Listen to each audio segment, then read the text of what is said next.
Est-ce que ceux qui ont été là à la conférence, à ma conférence sur la connaissance, peuvent lever le doigt? C'est juste pour voir à peu près. Ok, c'est pas beaucoup de personnes. De toute façon, cette conférence-ci est tout à fait autonome, mais il y aura quelques répétitions pour ceux qui étaient là à la conférence sur la connaissance. Il y a des endroits où ils vont peut-être trouver que c'est des répétitions, mais il n'y a pas grand-chose comme répétition.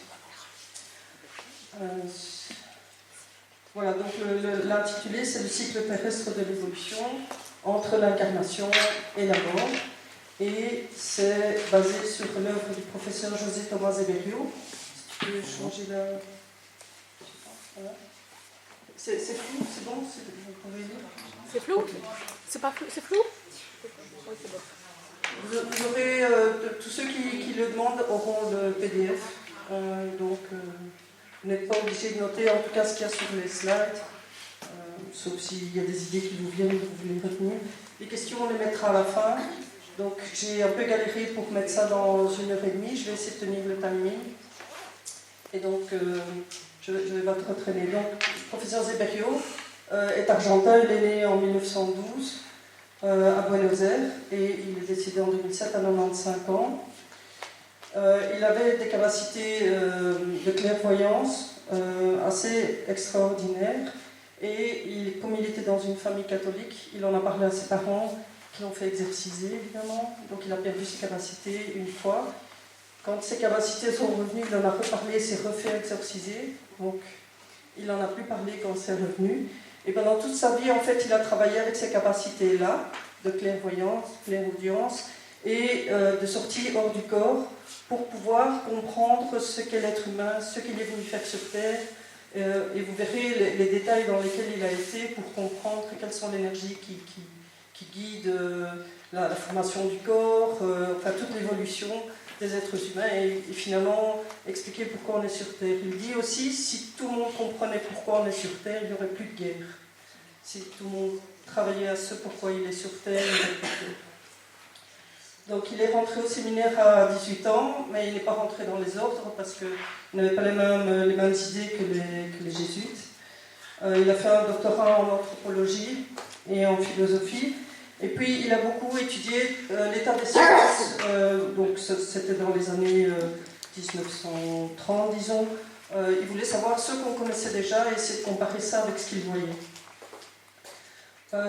Quand il a commencé à travailler, il s'est associé avec un médecin psychiatre qui soignait des gens et qui établissait des diagnostics et lui expliquait, et ils ont écrit un livre ensemble, ce qu'il voyait au niveau clairvoyance. Et donc il essayait de comprendre. Alors, travaillant avec le médecin, il essayait éventuellement de modifier des anomalies énergétiques qu'il observait chez les gens. Et donc il a commencé à faire des guérisons. Et donc de plus en plus, il a essayé de comprendre à quoi ça servait, pourquoi c'était là, ce qu'il y avait moyen, ce sur quoi il y avait moyen d'intervenir ou pas pour guérir les gens. Donc il a étudié l'être humain pour mieux comprendre la finalité de sa vie sur Terre. Et ces recherches ont toujours été faites de façon scientifique. Moi, je suis rentrée là-dedans, j'étais scientifique au départ, mais je croyais à rien. Je pensais qu'on était juste un corps biologique. Et c'est le travail de Zeberio qui m'a permis de rentrer dans la spiritualité. Il y a des gens qui font le chemin inverse, ils sont dans la spiritualité, Zeberio les aide à rentrer plus dans le scientifique. Donc, il a vraiment, tous ces bouquins sont écrits comme des articles de science. Donc, il a écrit des bouquins sur l'anthropologie énergétique. Ce sont les deux volumes, je ne sais pas où ils sont là, ils sont là, c'est le temps qu'il les a, pour les consulter. Ils sont usés parce que je travaille beaucoup dessus. Je travaille depuis à peu près 25 ans sur ce travail pour essayer de comprendre. Et puis, j'ai commencé à donner des conférences. Voilà, ici je reprends. Il a aussi travaillé sur des méthodes de guérison avec les sons, avec les champs magnétiques terrestres. Donc il a développé tout ça. Alors je vais vous mener dans la conférence. J'ai créé un petit dessin qui montre qu'au départ, l'esprit. Donc il y a une question de vocabulaire. Ici, l'esprit, c'est ce qui est éternel dans l'être. Il y a des gens qui disent que c'est l'âme qui est éternelle. Lui n'utilise pas ce vocabulaire, donc je vais dire esprit ou corps de lumière ou l'ego. Il appelle ça l'ego, mais ce n'est pas le petit ego d'un être humain. L'ego, c'est la même chose que l'esprit, le cumul ou la conscience. Des gens utilisent des vocabulaires différents. Moi, comme c'est du Zéberio ici, je vais beaucoup utiliser le cumul. Et vous allez voir pourquoi on utilise le cumul. Donc, c'est quelque chose qui n'a rien à voir avec la biologie, qui existe complètement en dehors du corps, qui existe avant que l'être humain s'incarne et qui retourne après dans cet état de conscience d'esprit. Alors, le corps humain, ça vous connaissez, évidemment, la biologie, et pour que l'esprit puisse s'incarner et puisse commander la formation du corps et toutes les phases de la vie d'un être humain, il va s'adjoindre, en s'incarnant, il va s'adjoindre l'esprit, ce que Zéberio appelle l'âme, et il appelle aussi la psychologie de la biologie. C'est toute une série de cellules qui sont codifiées par des astres, par des planètes, et il y a une machinerie qui crée toutes ces cellules, et qui vont leur donner le programme à utiliser dans un corps humain pour faire les organes, etc. Ça, je vais bien l'expliquer. Donc, je vais parler de psychologie de la biologie. On l'appelle aussi le corps énergétique, l'intelligence du corps, puisque c'est ça qui conduit la fabrication du corps. Et Zéberio utilise aussi le terme âme. Alors, dans les étapes, donc, on sera hors circuit de la Terre, on va passer à l'incarnation. Puis il y aura la conception, la grossesse, la naissance, l'enfance, la puberté, la vie adulte, la ménopause, la vieillesse, la mort, et puis la désincarnation. Et on expliquera à quoi sert tout ce cycle. Ce sont toutes des étapes qui sont importantes énergétiquement, parce qu'on a des transformations d'une étape à l'autre. On fonctionne différemment avant la naissance qu'après la naissance, et avant la puberté qu'après la puberté. Et donc c'est pour ça que j'ai mis ces étapes-là. Suivant. Donc, le cumul, pas encore incarné, se trouve dans la magnétosphère. Il est dans la magnétosphère tant qu'il doit se réincarner, c'est-à-dire qu'il n'a pas une vibration qui lui permet de dépasser la magnétosphère. Quand il aura dépassé cette vibration, il va continuer à évoluer en sortant par des vortices qui sont au nord, au pôle nord et au pôle sud. Je ne sais plus lequel, je peux faire une conférence là-dessus, sur la vie après les incarnations. Mais donc il va passer dans le plan antamorphique, et il y aura aussi à ce moment-là toute une série de... Enfin, comme pour l'être humain, il y aura toute une série de phases de vie et d'évolution. Donc on commence son évolution. Tant qu'on n'a pas atteint un certain niveau vibratoire, on va se réincarner. Et donc on va passer d'un niveau ici. Donc les animaux ne passent pas dans la magnétosphère, on passe dans la magnétosphère quand on est un être humain, et puis on va chaque fois monter plus haut. Quand on arrive à l'extrémité de la magnétosphère, on ne se réincarnera plus. On sortira directement. Suivant. Ici, Zéberio a utilisé une unité qu'il appelle le vibraton, qui est une unité une fréquence électromagnétique en fait. Et donc, je donne des repères. 1360, c'est l'énergie où on a dépassé le corps d'un animal, en fait. Donc c'est ici, juste près de la Terre. Avant, les animaux restent autour de la Terre, quand ils se désincarnent et qu'ils se réincarnent.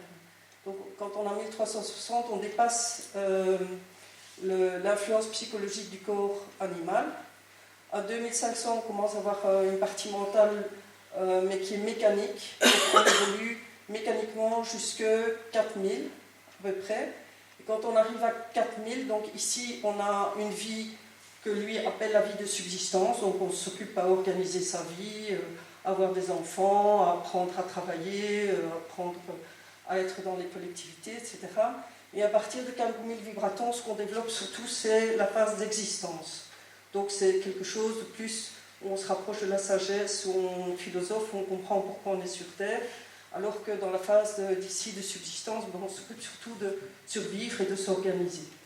Alors ces étapes correspondent aussi, vous allez voir dans l'incarnation, si un être qui a 4000 vibratons, qui va commencer son état d'existence, s'incarne, en fait il recommence toutes les étapes. Il doit d'abord fabriquer un corps, et puis il doit aller dans la vie de subsistance, et puis il passe dans l'existence. Et donc, à chaque incarnation, on repasse, mais on repasse plus vite et on améliore chaque étape. Suivant. Alors ici, je l'ai mis d'une autre façon pour avoir les repères, donc 1360.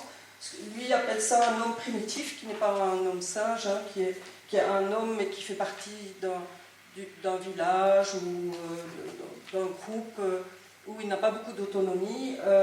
Là, en fait, les êtres s'incarnent dans ce genre d'êtres jusqu'à 1360. Et il a un esprit conscient mécanique, c'est-à-dire qu'il ne fait pas des pensées lui-même, il répond à un mouvement de groupe. Puis il va passer à un conscient raisonneur, il appelle ça homme d'évolution moyenne jusqu'à 2500. À 4000, c'est un homme supérieur, il a acquis une pré-intelligence pure, et donc il commence à rentrer dans le savoir. Donc là il était dans les connaissances, ici dans le savoir.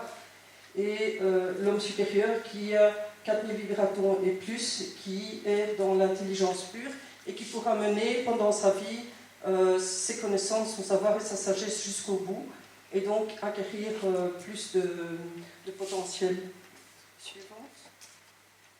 Voilà, ici c'est rapidement, donc un vibraton, ce que lui a donné comme définition, c'est 1 million d'oscillations électromagnétiques par millième de seconde.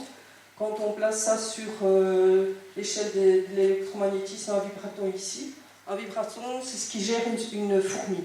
Donc la conscience d'une fourmi, c'est un vibraton, mais les fourmis travaillent en fourmilière, et donc elles font comme les hommes primitifs, elles travaillent ensemble. Donc un vibraton ici, 10 000 vibratons, 10 000 vibratons, on ne sait rien car ne plus. Et donc les êtres humains qui sont sur Terre, sauf si ce sont des gens plus évolués qui sont venus s'incarner volontairement, mais ça je n'en parle pas. Et des vrais êtres humains vont se situer entre, disons, 1360 vibratons et 10 000 vibratons.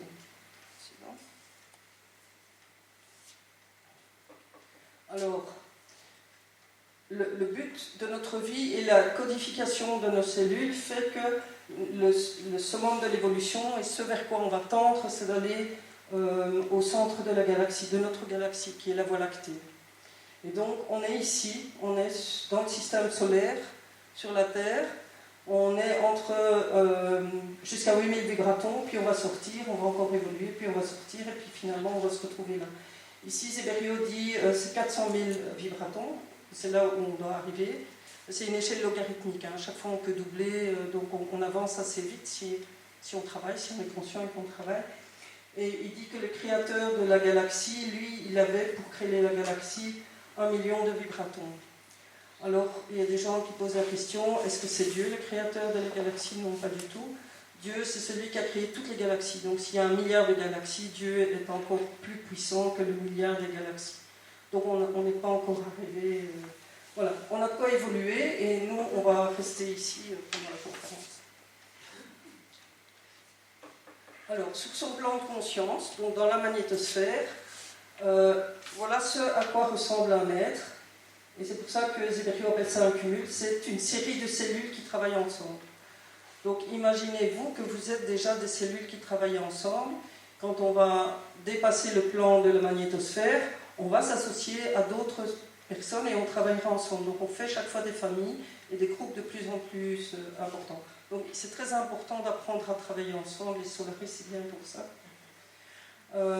Donc il y a une cellule centrale qu'on n'utilise pas, qui s'appelle l'HOMO, qui est une cellule cosmique, mais qui donne la direction vers le centre de la galaxie et le centre de la Terre. Donc on sait qu'on va être entre les deux, et c'est codifié pour toute une série d'informations. C'est le sens de la vie qui est inscrit dedans, et toute la manière dont on va évoluer est inscrite dedans.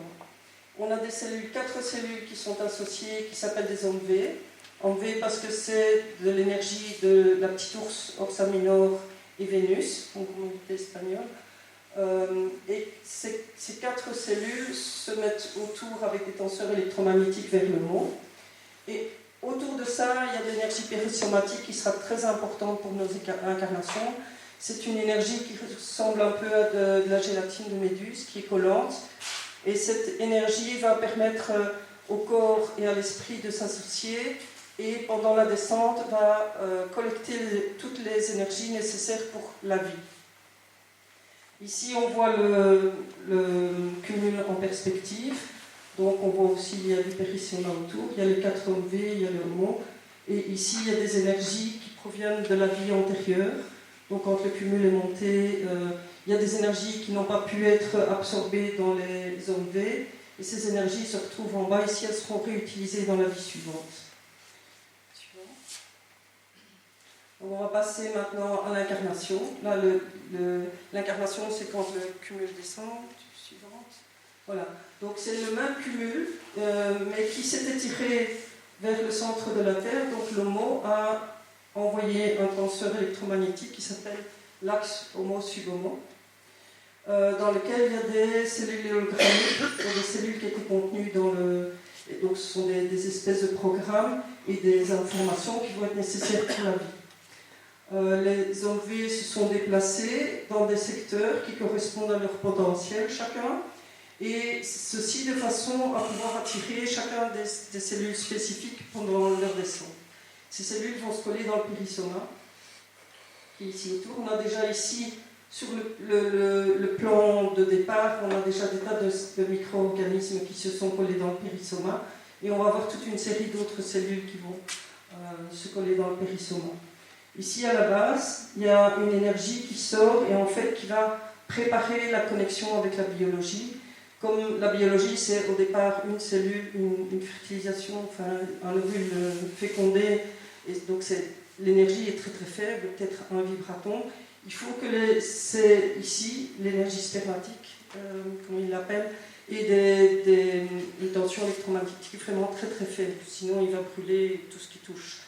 Et donc le contact va se faire par l'énergie spermatique qui est là. Alors ici, on voit le détail des cellules qui vont être de cellules importantes pour la croissance et pour la vie, qui vont être utilisées. Donc, par exemple, l'OMV mental va attirer des cellules clérosomatiques supérieures. Ces cellules, elles vont jusqu'à 6000 vibratons. Donc, en fait, si on est sur un potentiel de 4000, on prendra des cellules clérosomatiques à 4000. On les prend au départ sur le plan où on est. Et puis, en descendant, c'est dans le secteur de l'OMV cardiaque que les cellules vont se regrouper. Et dans le secteur, donc, en descendant ici vers la Terre, le potentiel des cellules diminue jusqu'à cette énergie-ci, où ceci sont les cellules qui ont le potentiel le plus bas. Suivant. Alors voilà un détail donc, des cellules. Ben, ça vous regarderez, mais donc il y a des clérosomatiques, ce sont les cellules de la psychologie, de la biologie qui sont les plus élevées. Il y a les supérieures, les moyennes, les mineures et les microclérosomatiques. Et puis, vont travailler avec ces cellules qui vont gérer le corps, toute une série de cellules codifiées. Et elles sont codifiées soit par des strates terrestres, soit elles sont passées par les fonds marins, elles ont été codifiées par des énergies qui vont dans les fonds marins. Et il y a certaines cellules qui sont des cellules naturelles. Donc ça, c'est la plus basse. Et ça, celle-ci et celle-ci, ce sont les plus hautes. Donc par exemple, la cellule CTCA, donc cellule terrestre codifiée A, va s'associer avec l'OMV mental et la CVMS aussi. Et elles vont gérer plutôt les parties mentales, le cerveau, les neurones, le système nerveux. Au fur et à mesure que le cumul descend, en fait, il va être entouré d'énergie de fréquences de plus en plus basses. Et finalement, on ne va plus voir les OMV. Donc là, je les ai cachés. Les OMV ne vont plus être visibles. Le mot ne va plus être visible. Et finalement, ce qui va arriver, tu peux passer à la suivante, ce qui va arriver sur Terre, c'est quelque chose de tout à fait camouflé. Donc, le potentiel qui est caché ici derrière ne va pas déterminer la maman chez qui l'incarnation va se faire. Ce sera une surprise, parce qu'on ne voit rien. Et la biologie n'a aucune conscience de ce qui se cache là derrière. Donc il peut y avoir des mamans qui ont un potentiel de 2500 qui vont être enceintes d'un bébé qui a 4000. Et ça peut être l'inverse. Donc la boîte de praline, c'est la surprise. Suivant. Voilà, on va voir ce qui se passe à la conception. Donc il y a une jeune femme fertile qui a ovulé. Autour des femmes, ceux qui sont clairvoyants voient des lumières autour des femmes qui pourraient être enceintes. À partir du moment où on est enceinte, il n'y a plus qu'un cumul, le gagnant qui va rester. mais les gens qui sont clairvoyants ont déjà dit oui, je vois plein de lumière autour du ventre de cette femme-là. Donc on voit des couleurs en fait et on voit des lumières. Donc pour que, si vous voulez fertiliser, suivant. Donc en fait j'ai pris l'image du potier pour que vous compreniez un petit peu la différence entre les trois types d'énergie. Donc le potier c'est l'esprit, c'est la conscience.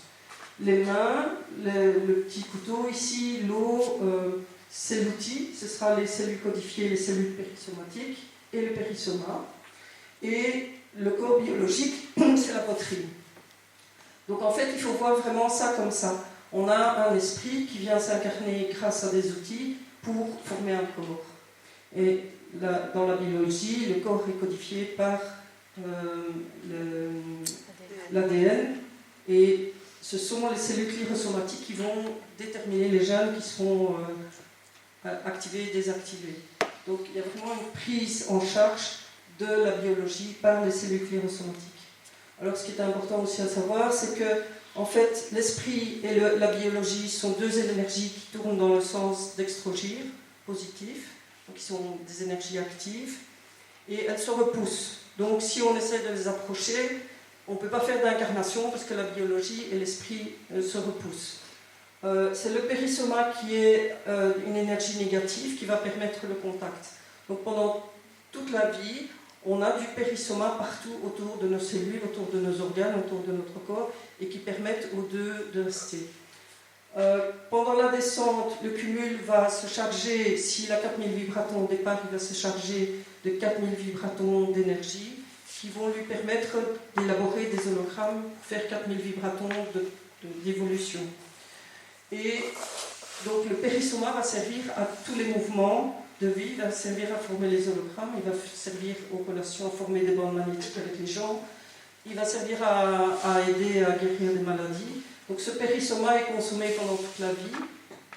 La mort surviendra quand il n'y a plus assez de périssoma. Donc quand le périssoma est consommé, c'est la mort naturelle, les deux se séparent, l'esprit se sépare du corps, naturellement. On verra les différents types de mort, ce qui peut se passer dans un cas ou dans un autre, suivant. Donc on va démarrer la grossesse. Donc il y a un ovule qui a été fécondé. Ce que Zeberio avait dessiné au départ, c'est ceci. Donc il voyait des micro-organismes qui s'approchaient de l'ovule. Donc il a observé des relations sexuelles, il s'est mis dans toutes les situations pour pouvoir observer les énergies dans toutes les situations de vie. Et donc le couple qu'il avait observé a accepté qu'on suive toute la grossesse, donc il a fait un suivi, il a observé l'ovule. Et donc il voyait qu'en fait l'esprit ne s'incarne pas directement dedans parce que le potentiel est beaucoup trop élevé pour une petite cellule qui a peut-être un vibraton.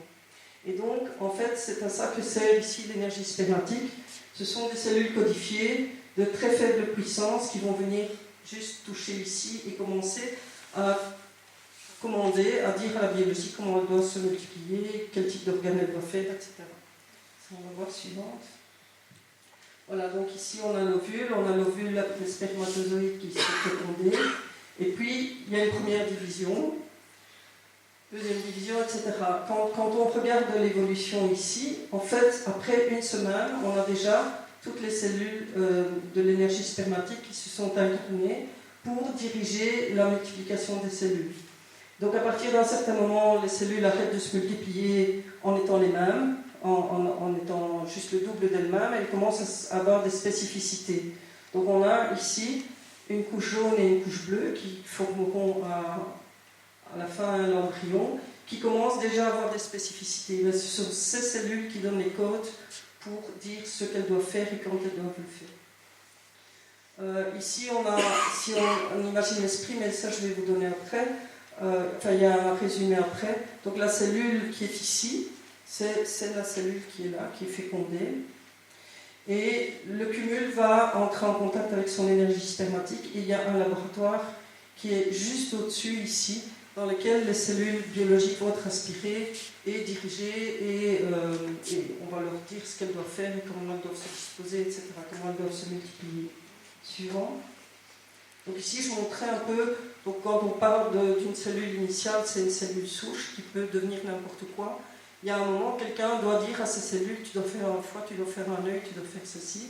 Et ce sont ces cellules codifiées qui ont déjà travaillé comme ça dans les animaux, qui ont fait des yeux, qui ont fait un foie, qui ont fait dans les animaux, et elles se sont perfectionnées jusqu'à arriver dans un corps humain.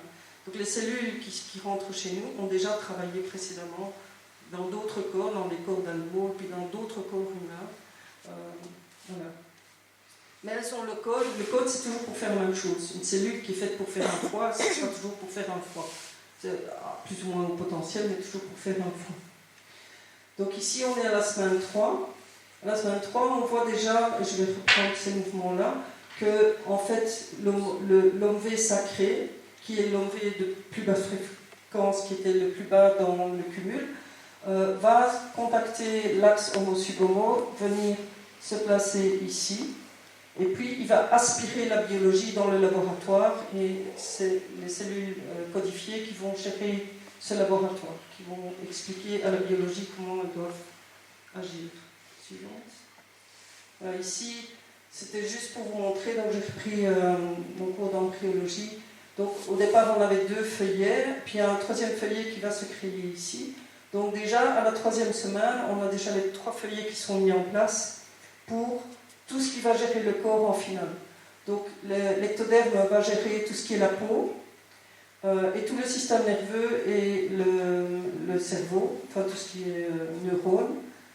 Le mésoderme, la couche qui vient ici après, va servir à faire tous les muscles, le squelette, les reins et le cœur. Et l'endoderme va servir en fait à toute la partie qui a contact avec l'extérieur. Donc par la respiration, on peut s'enrichir.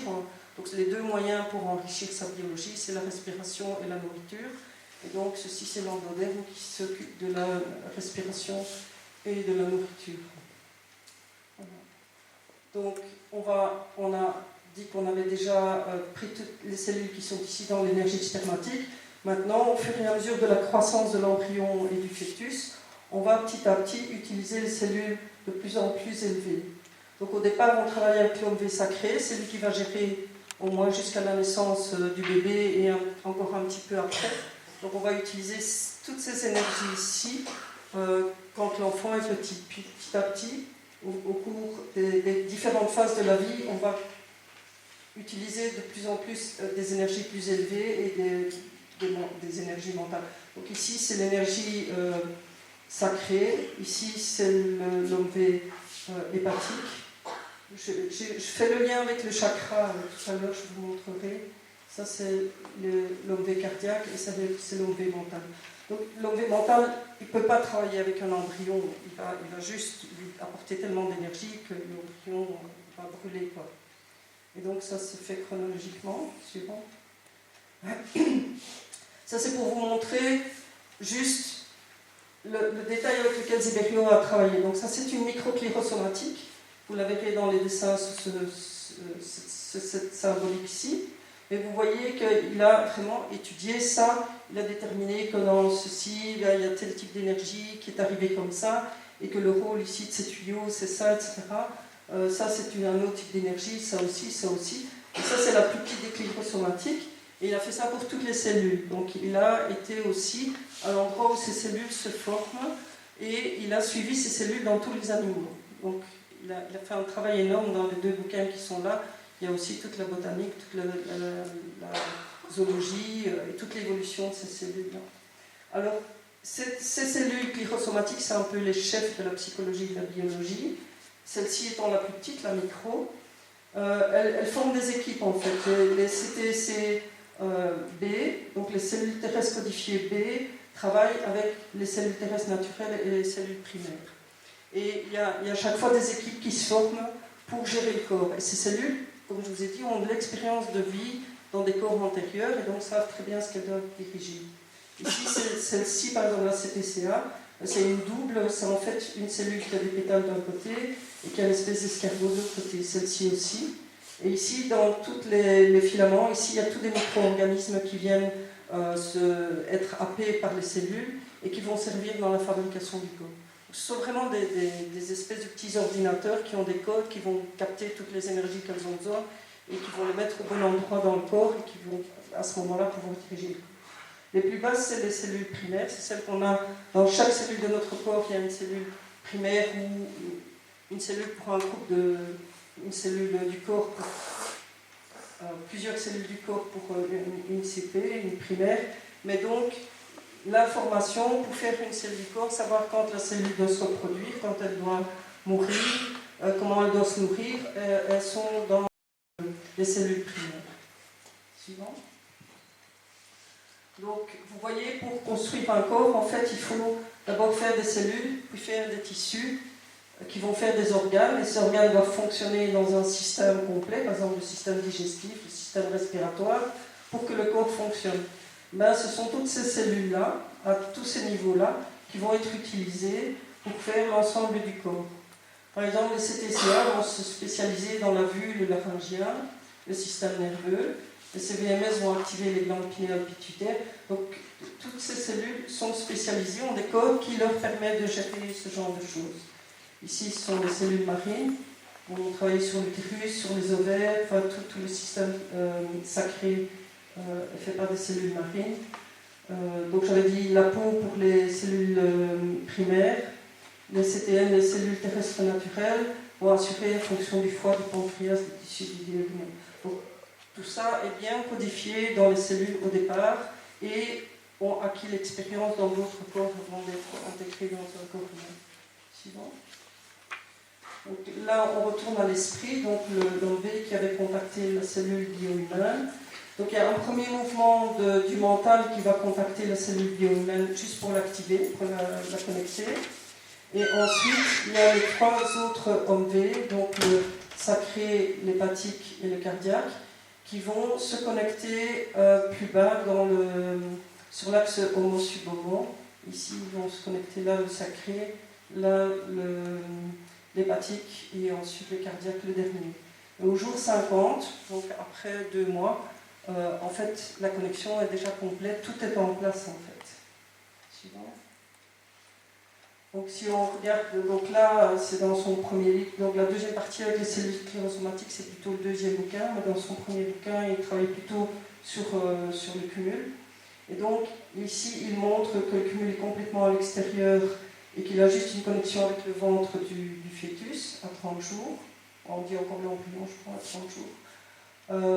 À 45 jours on commence à voir qu'il y a un tenseur électromagnétique ici qui viendra à l'axe homo-subomo dans l'être humain qui se connecte à l'intérieur du corps et puis on commence à avoir les bases des hommes V, les sub-hommes V, ce qu'on va appeler les sub-hommes V qui viennent se connecter vraiment à l'intérieur du corps. Et donc là on est à 65 jours.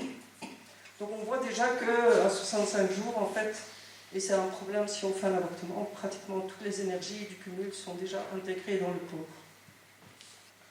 Voilà, ici on voit aussi, donc au début il y a plusieurs tenseurs avec les sub-hommes V qui viennent se connecter et ici c'est à 4 mois, on a pratiquement un petit être humain, toujours entouré de son périssome. Donc l'enfant, évidemment pour que son corps reste attaché à son esprit, il a besoin d'être entouré de son périssome. Suivant. Voilà. Alors un phénomène qui se passe qui est très important pendant la grossesse, c'est que l'enlevé mental de l'enfant, à partir de 4 mois, 3-4 mois, va se placer près de l'enlevé mental de la maman. Et la maman va lui préparer tout ce qu'il a besoin de savoir avant sa naissance. Donc par exemple, si la maman rencontre quelqu'un, est avec le papa, et puis il y aura une énergie d'amour entre la maman et le papa, et l'image du papa va être imprimé ici dans des petits hologrammes, et ça c'est la maman qui le fait à ce niveau-là, le bébé n'est pas encore capable de le faire. Il y a des petits hologrammes qui vont se créer avec l'image du papa et avec l'énergie émotive qui est autour de l'image du papa. Et donc la maman crée toute une série d'informations ici, une bibliothèque, qui va s'intégrer plus tard dans l'enfant et qui est préparée par la maman. Donc c'est bien si la maman est très ouverte, bon, si la maman est dans une secte avec des impositions et des choses comme ça, elle va préparer aussi des informations qui sont liées. Donc Voilà, donc c'est ce qu'on appelle, c'est une cellule qui va s'appeler la cellule sématère, qui veut dire héritage de la mère, et qui va s'intégrer dans le crâne de l'enfant. Alors en parallèle avec tous ces hologrammes qui se forment ici, la cellule sématère va se créer dans le crâne de l'enfant. On peut passer à la suivante. Voilà, ça c'est donc l'œil de l'enfant, le crâne de l'enfant est ici. Enfin, ici c'est un adulte, mais bon, disons le crâne de l'enfant est là. Autour de l'œil, il y a une zone de la cellule sématère qui s'appelle la zone vierge, parce que tant que l'enfant ne voit pas, tant qu'il n'est pas né et tant qu'il ne commence pas à voir, il n'y a rien qui s'imprime dessus.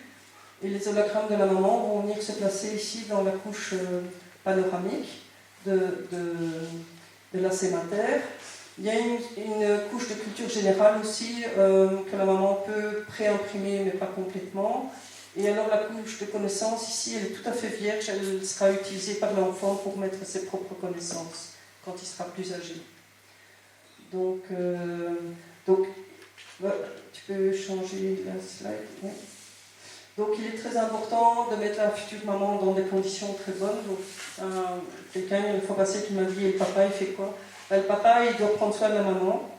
En fait, il faut vraiment que la maman n'ait pas des grosses frayeurs, qu'elle n'ait pas de la charge, qu'elle n'ait pas de stress, afin justement que ces énergies s'intègrent convenablement et qu'ici, elle fasse des hologrammes qui soient après utiles à l'enfant et pas des hologrammes de peur.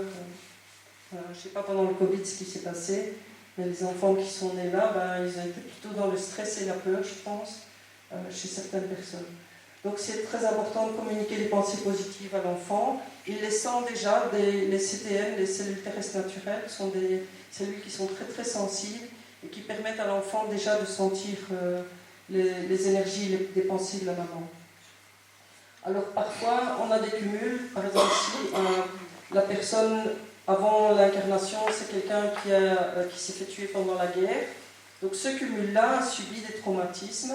Et puis vient se réincarner dans un enfant.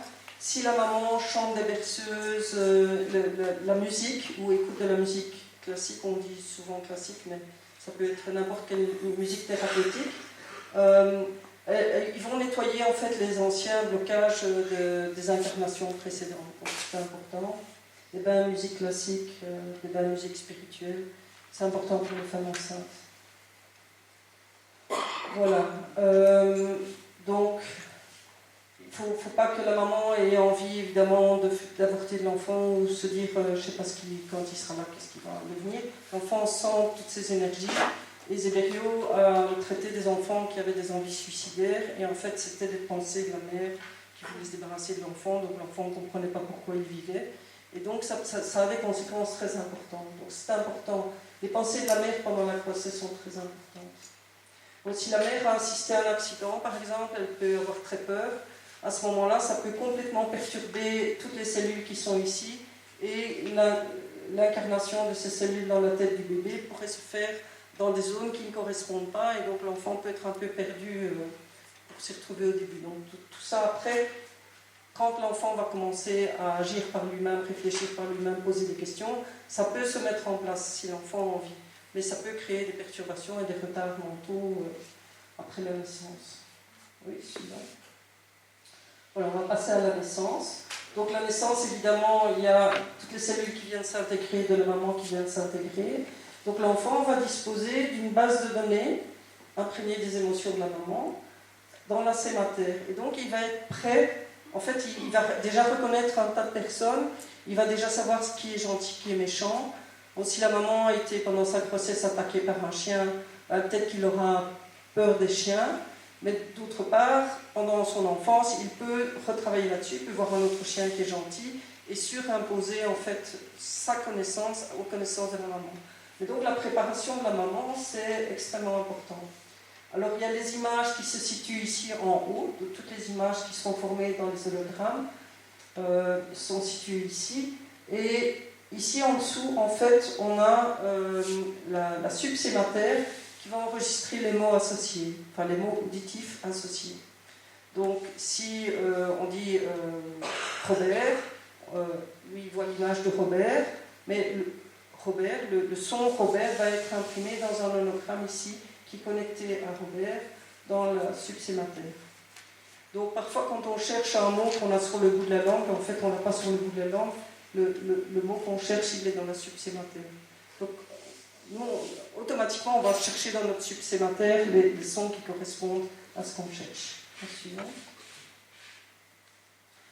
Donc lorsque l'enfant plus tard voit ou entend quelque chose, donc c'est ce que j'ai dit, s'il peut raccorder, bon, Robert, disons, c'est tonton Robert, s'il raccorde, il voit tonton Robert qui lui apporte à manger ou qui lui donne à manger, il va rechercher l'image de Robert et il va lui associer le fait que tonton Robert lui a donné à manger et que maman l'appelle tonton. Enfin voilà. Donc toutes ces informations vont se graver, c'est là que se trouve la mémoire, donc la mémoire n'est pas dans le cerveau, la mémoire pendant toute l'enfance est dans la sématère et la subsématère. Donc, oui, je pense que j'ai donné un peu toutes les informations ici, suivantes. Et donc c'est le principe de l'hérédité psychologique. C'est pas évolutif, la maman ne fait pas évoluer le bébé en lui donnant ses hologrammes, c'est juste, elle prépare son arrivée sur Terre, et elle le met dans des conditions pour avoir le plus de données possible pour pouvoir survivre. Donc c'est un système d'éducation prénatale, en fait, et il ne s'agit pas d'évolution. Ouais. On va passer à l'enfance. Donc pendant toute l'enfance, la cellule sématère va être utilisée pour mettre tous les hologrammes qu'on forme pendant l'enfance. Donc petit à petit, bon, s'il y a des hologrammes négatifs et des blocages, l'enfant pourra les dépasser. En ayant ses propres expériences, il peut additionner à l'hologramme de base des informations qui feront qu'il a un autre comportement dans la vie. Par la vision, il va donc vers 1 an et demi, 2 ans, enfin non, quelques mois, quand il commence à voir, il va commencer à pouvoir imprimer des hologrammes dans la zone vierge. Et les hologrammes vont migrer dans les différentes zones. Et dans la zone panoramique, il va l'utiliser pour toutes ses expériences de vie en tant qu'enfant. Et donc, cette sématère, c'est le siège de la mémoire visuelle, comme on a dit. Et ici, ce sera le siège de la mémoire auditive. Oui. Donc, si par exemple il voit une personne qu'il n'a jamais vue, il va d'abord automatiquement rechercher un hologramme qui correspond à cette personne, puis il ne le trouve pas. À ce moment-là, l'enfant va commencer à poser des questions. C'est qui? Il fait quoi? Est-ce qu'il est de la famille, etc. Et donc il va lui-même se créer plein d'hologrammes ici pour continuer sa formation.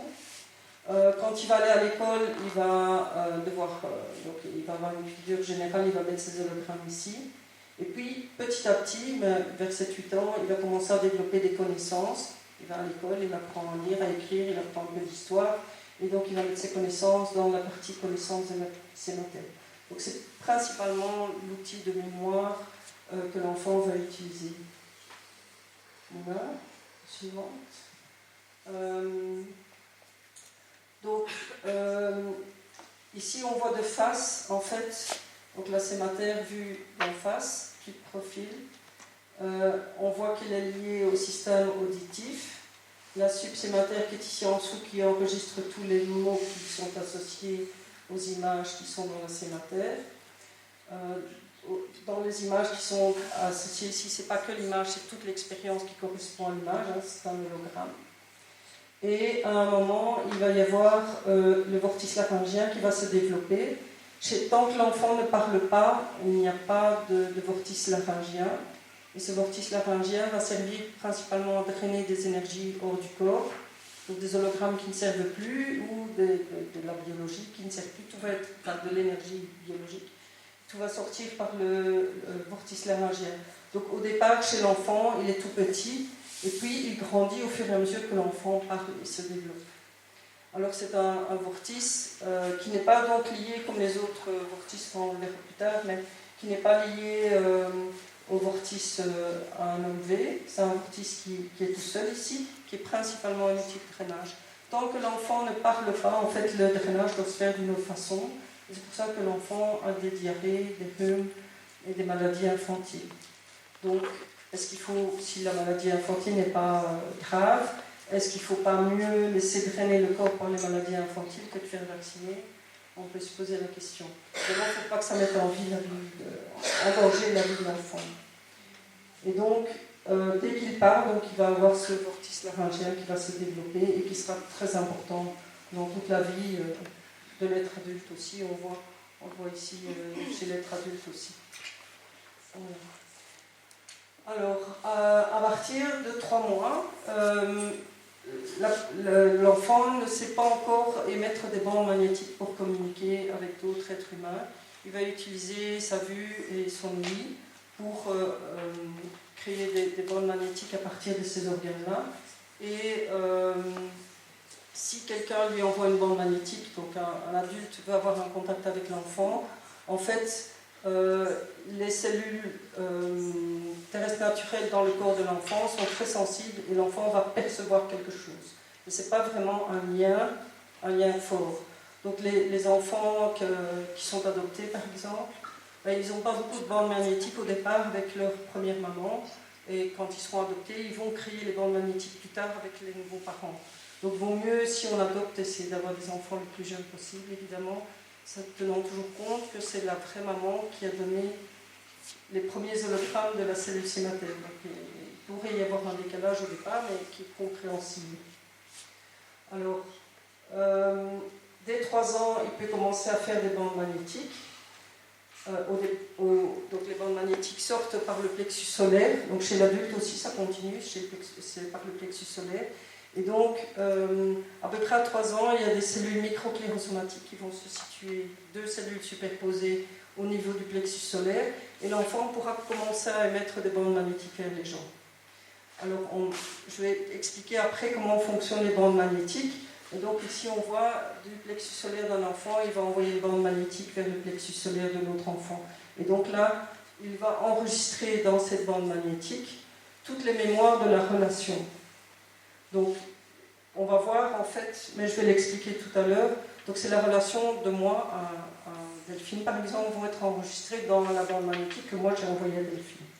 Delphine, si elle m'en envoie une, elle va enregistrer d'autres choses parce qu'elle vit d'autres choses avec moi. Donc, chacun enregistre ses informations. Donc, vers 7-8 ans, la microclérosomatique n'est plus suffisante, donc elle sera remplacée par une clérosomatique moyenne, et puis mineure, et puis une moyenne, parce que l'aspect relationnel est très très important, et donc on va petit à petit arriver à des supérieurs, mais chez l'adulte. Alors, donc là on est avant la puberté. Je ne vais pas tout lire, qu'est-ce qui est important. Donc, juste avant la puberté, en fait, on n'utilise pas le mauvais mental, hein, vous avez compris, c'est la cellule sématère qui est utilisée avant la puberté. Le mental sera utilisé après. Mais on utilise quand même une partie du mental avant la puberté. 30% de l'OV mental agit. À 10 ans, le vortice mental est développé, mais pas complètement. Un vortice complètement développé, c'est 10 spires. Donc, il est un peu utilisé, surtout si ce sont des enfants de haut potentiel. En fait, il commence à utiliser, vers 7-8 ans, il pourrait commencer à utiliser le mental. Sinon, c'est la sématère jusqu'à la puberté. Mais ça, je vais l'expliquer plus tard aussi, mais c'est ok, tu peux passer. Voilà, donc on va parler dans chaque chapitre pratiquement des blocages. Donc il y avait les blocages avant la naissance dus aux pensées de la maman éventuellement. Et pendant toute l'enfance, l'enfant est comme une éponge. En fait, il n'a pas de conscience à lui. Il travaille avec cette cellule sématère. Il n'est pas conscient comme un adulte. Donc, il accepte les énergies qui arrivent. Et les énergies sont émises par l'extérieur et viennent se coller dans son périssoma et peuvent éventuellement causer des problèmes biologiques, problèmes physiques ou des problèmes émotionnels. Donc il est de type éponge jusqu'à la puberté. Donc il y a des blocages qui seront directs comme ceux par la sématère, des blocages indirects. Donc si l'enfant va dans un cimetière par exemple, des corps en décomposition, il pourrait très bien qu'il prenne des choses dans son périssoma qui vont faire que ça va entraver son évolution. Donc il faut essayer de préserver les enfants, les garder. Il ne faut pas les amener au bistrot, il ne faut pas les emmener. J'ai vu des films où il y avait des prostituées qui amenaient leurs enfants sur les lieux de la prostitution. C'est assez effrayant, mais toutes ces énergies en fait vont pénétrer dans le périssoma de l'enfant et vont peut-être créer des problèmes s'il assiste à un accouplement par exemple. Il pourrait très bien avoir son enlevé, ses parties génitales, son enlevé sacré, qui ont une énergie trop puissante pour l'évolution biologique de son corps. Et donc ça peut poser des problèmes pour après, pour sa vie. Pour éviter les blocages, dans tous les cas, il faut de l'activité physique parce que l'activité physique va renforcer le corps et va permettre au corps de produire de l'énergie qui va compenser tous ces blocages et manger une nourriture saine et respirer un air qui est sain. Ce qu'il faut, c'est respecter aussi l'ordre chronologique. Donc, il ne faut pas essayer d'aller plus vite que la musique. Si un enfant n'est pas encore prêt pour écrire, il ne faut pas lui imposer. S'il est prêt avant 6 ans pour écrire, ben, on peut le faire. Mais il ne faut pas essayer de forcer les choses. Il y a des parents qui se vantent « Ah, mon enfant, à 3 ans, il savait lire et écrire. » Bon, s'il l'a fait naturellement, ok. Mais il ne faut surtout pas forcer les choses parce que les choses doivent se faire dans l'ordre dans lequel. Si on utilise des cellules qui étaient prévues à 6 ans, la cellule à 6 ans a une puissance plus grande que la cellule à 4 ans. Donc ce qu'il va apprendre à 4 ans ne va pas s'imprimer de la même façon que quelque chose qu'il aura appris à 6 ans. Donc c'est important de respecter. Et alors aussi de laisser, par exemple pour les maladies infantiles, le corps se drainer. Bon, il fait des petits rhumes, il fait des diarrhées, ben voilà, c'est son drainage. À partir du moment où l'enfant parle normalement, tout ça se calme. Il y a moins de problèmes. Suivant. Donc voilà, des manières de créer des blocages. Surprotection, si l'enfant ne peut rien faire parce qu'on a peur qu'il va se faire mal, ben, il n'expérimente jamais rien. Donc il ne va jamais créer d'hologramme, de connaissances, enfin, d'expérimentation. Il va tout le temps se baser sur ce que les gens lui disent et donc il ne va pas pouvoir donc, évoluer pour l'avenir. Les attouchements par les adultes, hein, ça c'est très important. Utiliser des énergies d'un adulte envers un enfant dans les parties génitales, ça va créer des accélérations de la partie génitale qui vont complètement perturber la croissance de l'enfant jusqu'à dans la vie adulte. Sous-activation de l'intellect. Si les parents ne répondent jamais aux questions de l'enfant, il y a des enfants, j'ai vu poser des questions aux parents, et les parents disent « T'es trop petit, je te dirai ça plus tard ». Non, si l'enfant pose une question, ben, on répond à la question, quelle que soit la question. Dès que l'enfant est prêt à entendre quelque chose, il pose la question, on lui répond. Bon, la manière de répondre est évidemment à être adaptée, mais on essaie de répondre à toutes les questions en tout cas. Blocage par imposition, bon, les enfants qui naissent dans des sectes où il y a des croyances qui sont imposées, etc., ben, il ne va pas apprendre à penser par lui-même parce qu'on lui impose des croyances. Et suractivation de l'intellect, bon, ça j'en ai parlé. Donc il faut laisser les choses se faire au fur et à mesure, il faut être là, il faut être attentif, il faut essayer de protéger des énergies, des lieux, n'allez pas dans les cimetières, promener des enfants, les gens vous disent « Ah oui, moi je vais tous les dimanches dans le cimetière », mais c'est peut-être pas le meilleur endroit pour promener un enfant en fait, parce qu'il y a des énergies, bon voilà, les corps dégagent des énergies qui sont peut-être à éviter. Voilà. À la puberté elle-même, maintenant, il va y avoir différentes choses. Donc on va passer de la sématère au mental. Donc ça c'est un gros changement. La sématère va toujours exister, mais elle servira de support au mental. On voit ici les bandes électromagnétiques. Donc le mental ira chercher les informations dans la sématère quand il a besoin, mais ce n'est pas la sématère qui va diriger. Donc il y a des énergies plus élevées qui vont commencer à diriger l'enfant. L'enlevé sacré là. Donc l'enlevé mental va commencer à rentrer dans la boîte crânienne. Au moment où l'enlevé mental va commencer à rentrer dans la boîte crânienne, il va y avoir un déploiement de l'axe homo-subhomo qui va se déployer différemment et qui va venir remplacer la sématère comme support pour stocker tous les hologrammes qu'on va former. Tous les hologrammes qui ont été formés avant vont être repoussés vers le périssoma de l'enfant et les bandes magnétiques aussi seront repoussées vers le périssoma. Et l'enfant pourra choisir de les récupérer, de continuer à les utiliser ou de les ignorer. C'est ce qu'on appelle la crise d'adolescence. Si tu passes à la slide suivante, voilà. Donc, par exemple, si on a fait croire à un enfant, je dis n'importe quoi, que le Père Noël existait et qu'on a insisté, enfin, je parle plutôt des sectes avec des croyances. l'enfant a ses croyances. À la puberté, il fait sa crise de puberté. Donc, toutes ces connaissances qu'on lui a inculquées, il peut, enfin, elles sortent dans son périssoma, mais il peut décider de les reprendre à son compte. Il dit finalement, je suis bien dans la secte, ces croyances sont d'être sympas, je les reprends à mon compte. Mais des croyances, c'est toujours un blocage. Ce sont des choses, si on a une croyance, ça veut dire. La connaissance et la croyance sont des choses différentes. Pour moi, la croyance, c'est quelque chose qui est imposé, auquel on ne doit pas réfléchir, on doit y croire. Quand on sait quelque chose ou qu'on a appris quelque chose, on a travaillé dessus, on a comparé, on a mis en doute, et on doit toujours tout mettre en doute. Et vous devez mettre en doute aussi ce que je vous raconte ici, vous devez l'expérimenter. Mais donc, des enfants à qui on a imposé des croyances, à la puberté, peuvent choisir de rejeter tout. Et on dit, oh, c'est la crise de la puberté, il écoute plus ce qu'on lui dit, il croit plus ce qu'on lui a raconté avant. Ma fille, elle m'a dit, maintenant, tout ce que tu m'as raconté avec Zébério, j'y crois plus. Donc, c'était bien aussi. Et puis, ils se refont des expériences qui sont leur propre individualité. En fait, c'est très important, la puberté. Tu peux passer à la suivante. Alors, énergétiquement, qu'est-ce qui se passe? C'est que le chromosome énergétique, qui est ici, va se mettre en place. Donc, on a vu qu'il y a une action de l'enlevé mental. À la puberté, les parties génitales commencent à agir. Et donc, on a aussi une connexion ici en bas et ici en haut.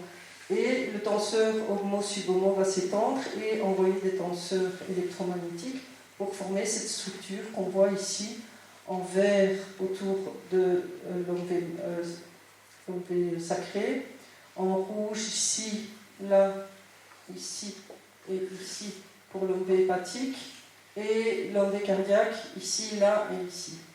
Alors l'omvé mental, lui, il ne fait pas d'hologramme tout seul. L'omvé mental est là pour supporter, pour faire un raisonnement, mais ce sont les omvés cardiaques, hépatiques et sacrés qui travaillent jusqu'à la ménopause. On verra ce qui se passe à la ménopause.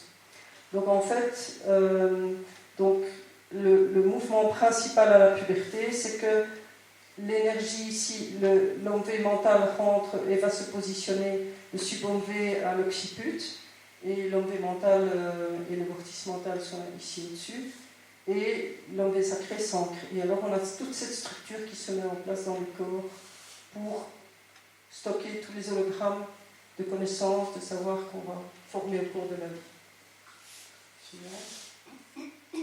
Voilà, donc, qu'est-ce que je dis? Oui, donc, en fait, tous les micro-organismes, on a vu que le corps était géré par des cellules micro-clérosomatiques.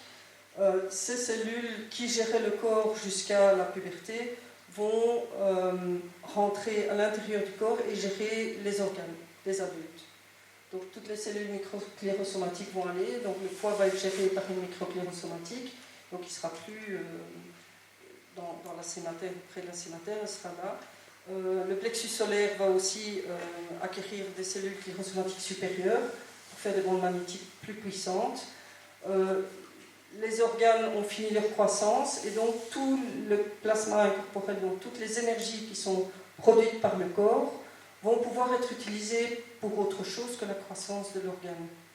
Donc le corps n'a plus besoin d'autant d'énergie pour croître, puisqu'on a fini la croissance. Enfin, ça dure encore 2-3 ans après la puberté, mais une fois que le corps a fini sa croissance, toutes les énergies vont pouvoir être utilisées pour faire des hologrammes d'évolution. Voilà, on va rentrer dans la vie adulte. Donc ça, c'est une petite synthèse. On a cette structure-là chez un adulte, avec le chromosome énergétique, les OV, l'homo ici en haut, le laryngien qui s'est créé, il n'y a pas d'homo au laryngien. On a toutes les cellules qui se sont mises dans le corps pour gérer le corps. On a vu que le clérosomatique, par exemple ici, cette clérosomatique va gérer toute la partie génitale ici, avec toutes ces cellules. On voit toutes les petites cellules qui sont dans les muscles, qui sont sur la peau, qui vont gérer. Donc chaque cellule pratiquement a des cellules qui les guident, des cellules de psychologie, de la biologie qui les guident. Et puis on a le corps humain qui émet du plasma incorporel, donc les organes exsudent de l'énergie, après avoir mangé, après avoir respiré, vont exsuder de l'énergie qui va être utilisée, qui va être disponible ici pour créer des hologrammes.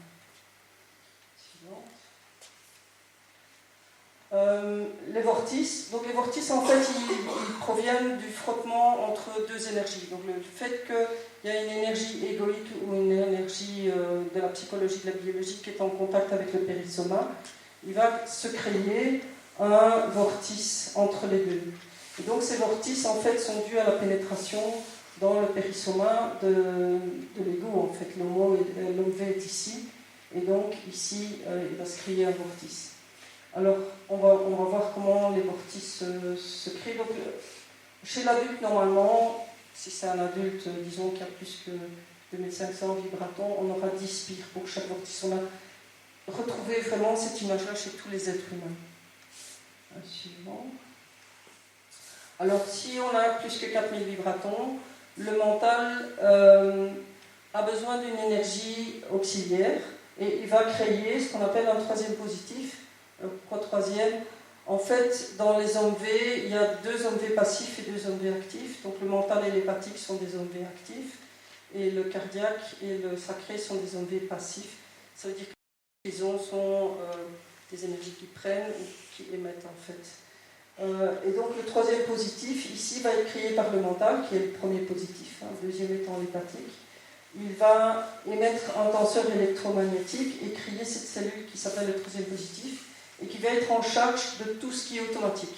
En fait, quand on apprend à conduire, le mental est là pour expliquer, tu mets ta main, en même temps tu mets ton pied, en même temps tu changes de vitesse, en même temps tu tournes. Donc tout se fait avec le mental. La première fois qu'on fait les choses, tout se fait avec le mental. Quand on apprend à rouler à vélo, à monter à cheval, on a besoin du mental, on a besoin de concentrer de toute notre attention parce qu'on apprend quelque chose qu'on ne connaît pas. Et à partir d'un certain moment, le mental dit, moi j'en ai marre de chaque fois de conduire, chaque fois que tu conduis, tu me mobilises complètement, moi j'ai peut-être autre chose à faire, j'ai peut-être des hologrammes, j'ai peut-être à sentir que ça sent bon, de regarder le paysage ou d'autres choses. Et donc il va déléguer au troisième positif tout ce qui devient automatisme. Parfois on conduit et puis on se dit, ah, tiens, je suis déjà ici, on ne s'est pas rendu compte qu'on a roulé. En fait, le mental s'est déconnecté et on roule avec le troisième positif. Donc le troisième positif, c'est qu'il doit tout regarder. Donc le troisième positif, en fait, c'est tout ce qui est vraiment contrôlé, rapide, les réactions rapides, freinées, etc. Ça nécessite des certitudes, c'est des choses qui doivent être justes. Et en fait, il faut pouvoir libérer tout ce qui est automatique pour que l'OV mental reste en charge du mode adaptatif. Donc quand on fait des créations, quand on rencontre une nouvelle personne, alors ça passe par le mental, parce qu'on doit analyser, on doit être ouvert, on doit être attentif à ce qu'elle dit. L'humour, c'est typiquement le mode adaptatif, parce qu'on associe des idées, on prend un mot et on en fait quelque chose. Ici, c'est très rigide, en fait, c'est très automatique. Ici, c'est très ouvert, créatif. Et donc, on a, en psychologie maintenant, il y a une dame qui avait fait une conférence qui expliquait qu'il y avait ces 2 modes de fonctionnement-là. Et donc, elle disait, si on est trop là-dedans, finalement, on devient quelqu'un de trop contrôleur et trop rigide. Il faut absolument faire basculer de ce côté-là. Et elle disait, pour basculer, il faut faire quelque chose de stupide, d'idiot, d'écrimasse, ou se mettre à sauter en l'air, ou n'importe quoi. Et alors, le mental revient. Donc, on quitte ce mode automatique pour revenir dans quelque chose d'adaptatif, parce que c'est, ah, tu sautes, pourquoi tu sautes, c'est quelque chose d'inattendu. Tout ce qui est inattendu va réveiller, refaire basculer dans le mental adaptatif. Et c'est là qu'on crée, en fait. Donc, ceci, si vous restez dans ce mode-là, vous ne faites que répéter les mêmes mouvements toute votre vie, et vous n'évoluez pas. Donc, ce qui compte vraiment, c'est d'essayer de se mettre en mode adaptatif pour évoluer.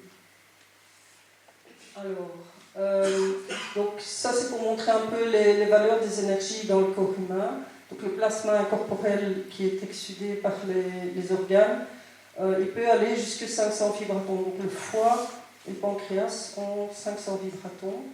Le cerveau, un peu plus bas, 475. Et puis les mains, c'est 450, parce que c'est très important, toutes les connaissances qui sont dans les mains pour les faire fonctionner. Voilà. Donc, tout ce plasma qui est créé ici, qui a des couleurs, chaque organe émet des couleurs différentes, ce sont des énergies que les organes produisent grâce à leur fonctionnement, en fait. Donc, on mange, le foie produit des choses et il produit de l'énergie qui va être utilisée. Donc, toutes ces énergies-là pendant toute la vie adulte, vont être sortis des organes et vont être utilisés. Alors, aussi les vortices, donc on a vu les vortices supérieurs, qui sont les grands vortices, mais on a des vortices partout en fait.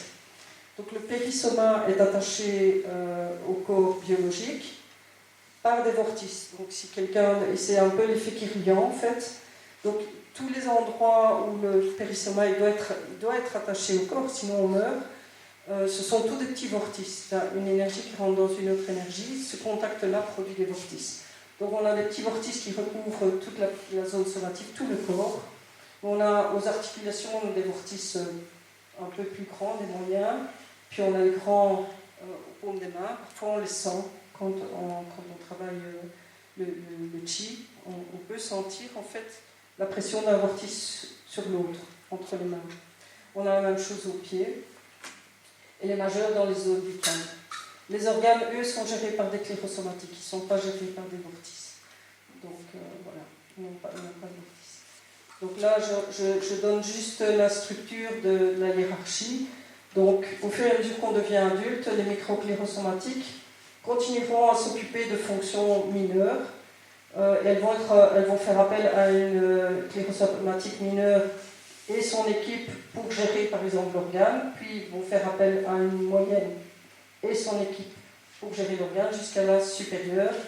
Et la supérieure travaille avec les cellules végétales marines supérieures et les cellules terrestres codifiées. On peut retrouver ça dans le schéma qui est ici.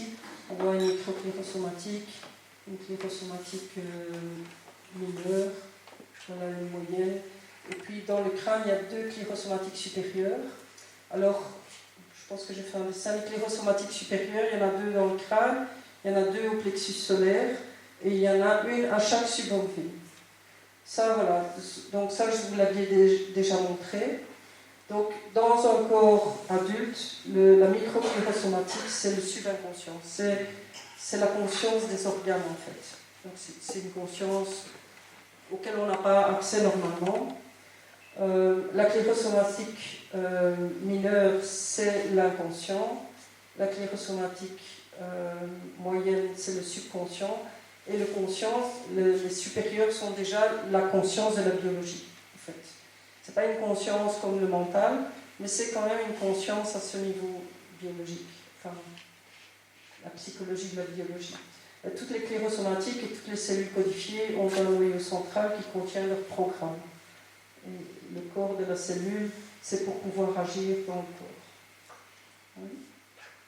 Donc ça, j'avais réfléchi, je me dis, bon, les personnes vont essayer de ramener ça, raccorder ça avec le chakra. Donc, le mental, là, c'est facile, c'est le chakra couronne. Le troisième positif, pour moi, c'est le troisième œil.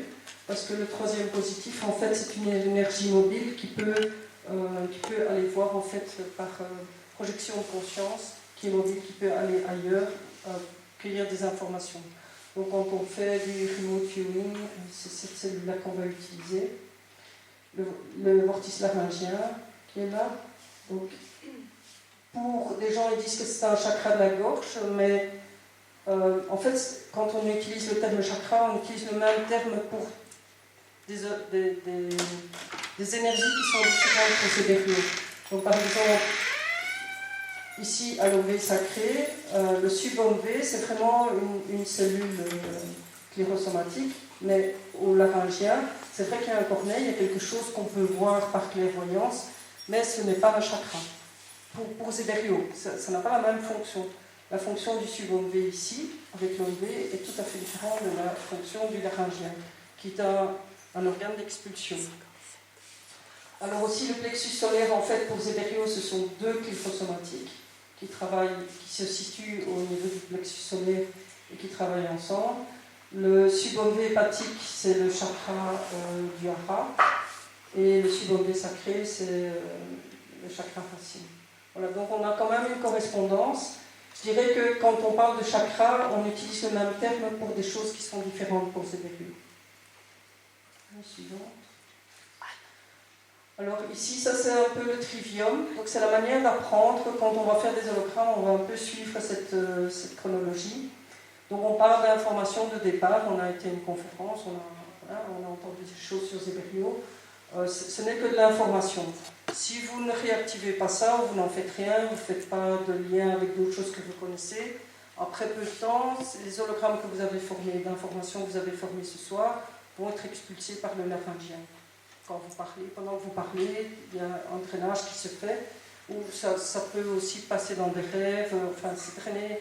Vous allez oublier finalement ce qui s'est passé, ce qu'on a raconté. Par contre, si vous décidez de commencer à étudier, vous allez développer une connaissance autour de ces périodes, ou de la biologie, ou de la physiologie, enfin, toutes les connaissances. Vous devez là vraiment étudier. Ça correspond à des moments de la vie également. Donc, les informations, vous les avez quand vous êtes enfant. Les connaissances, c'est quand vous allez à l'école et à l'université. Vous acquérez des connaissances. Si vous n'en faites rien, si vous n'appliquez pas vos connaissances, vous étudiez la médecine, mais vous n'appliquez pas la médecine, vous n'allez pas consolider vos connaissances en un savoir. Le savoir, c'est l'application des connaissances. Donc si vous avez étudié la kiné, mais que vous ne faites plus jamais ça, vous faites de la musique après, les informations qui sont liées à la kiné vont rester au niveau des connaissances. Donc, après, le savoir, c'est l'application des connaissances, et la sagesse, c'est l'utilisation correcte du savoir, avec éthique et avec morale. Et donc, on a donc le trivium, c'est ceci, c'est la manière d'apprendre, qui est connue par les Romains et les Grecs avant, qui était utilisée, et qui dit on doit apprendre par étapes pour arriver à former quelque chose qui est évolutif. Et donc, dans les hologrammes, c'est la même chose. On va créer des hologrammes d'informations qui sont très légers, on appelle ça des pré-hologrammes, mais qu'il faut renforcer avec la connaissance. Donc, si c'est le même sujet, par exemple, on a entendu un concert, on trouve ça sympa, on étudie la musique, on devient musicien, on participe à des concerts, et puis après, il y a une réflexion par rapport à l'utilité dans la thérapie, par exemple, de la musique ou des choses comme ça. Là, c'est l'utilisation des savoirs avec sagesse. Et donc, on a la même évolution au cours du développement. Donc, j'avais dit, chaque fois qu'on se réincarne, on recommence tout le cycle. Donc, on doit faire d'abord un corps, puis enfin, voilà. Donc, c'est toujours le même système. Donc, dans un corps, les énergies les plus faibles sont incarnées d'abord, et puis on monte, et puis on monte, et puis on monte. Ici, avec les hologrammes, avec la connaissance, c'est la même chose. On commence par des informations faibles, et puis on doit les consolider, on doit les travailler, on doit les appliquer pour finalement arriver à une connaissance et une sagesse. Donc ici, 14-25 ans, on doit au moins développer son individualité, donc après la puberté, on accepte d'être soi-même, on doit développer le soi-même, qui on est, notre individualité. De 25 à 40 ans, on doit trouver une harmonie mentale corporelle, c'est-à-dire on doit gérer puisque le mental fonctionne, gérer avec la vie de tous les jours le mental. Bon, il faut amener les deux. Donc si par exemple on est médecin, on doit appliquer la médecine, on doit aller travailler, on doit voir les patients. Donc c'est cette partie-là. De 45 à 55 ans, on doit trouver une intégrité psychique et autonome individuelle. Et puis il y a la ménopause, et après, on doit trouver l'harmonie. Donc c'est ce que je disais, utiliser avec éthique notre savoir, l'harmonie, l'équilibre, le sens de la vie dans l'existence. Cette partie ici, jusque-là, connaissance et début de savoir. Ici, Zébéry, on l'appelle la vie de subsistance. Et les dernières étapes, il appelle ça la vie de l'existence. On passe de la subsistance, on donne plein de connaissances pour la subsistance, évidemment, sinon on ne trouve pas sa place dans la société. Mais à un moment, on doit passer plus haut, on doit élaborer. Tu sors du cadre et il reste ça. Ok. La suivante. Donc ici, j'ai montré comment un hologramme va se former. Donc on a de l'énergie périssomatique qui est partie dans le corps. On a une énergie mentale, ici c'est l'OV sacré, mais c'est aussi une conscience. Donc l'OV sacré a des micro-organismes autour de lui. Et on a la partie, le plasma incorporel qui vient du corps. Donc le vortice ici, il démarre dans le corps à l'axe du sud-homo et il aboutit sur l'OV qui est là.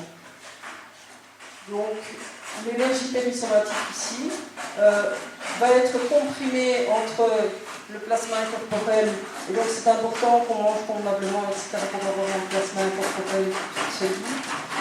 Et la connaissance, donc, qui est créée par l'énergie mentale, qui est envoyée ici, va créer une pression avec l'idée de la connaissance, la couleur de la connaissance, donc l'émotion avec laquelle on vit cette connaissance. Donc l'ensemble de la connaissance va être imprimé dans un hologramme. L'hologramme, je ne sais pas si vous voyez, il y a des hologrammes aussi.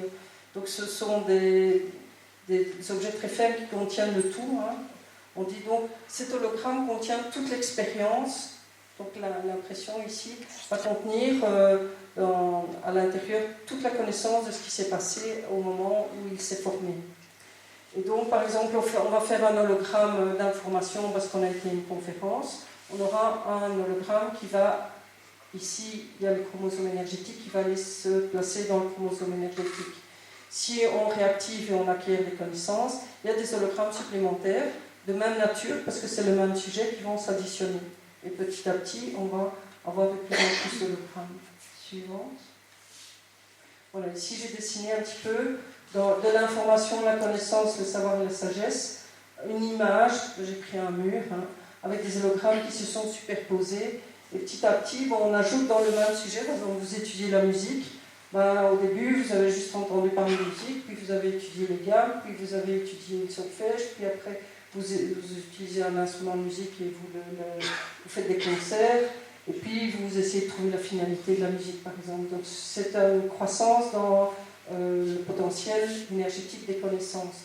Vous commencez par une information. Et ces hologrammes d'information, ils sont facilement drainés si on ne les renforce pas, et ils restent, ils vont être relâchés dans l'atmosphère.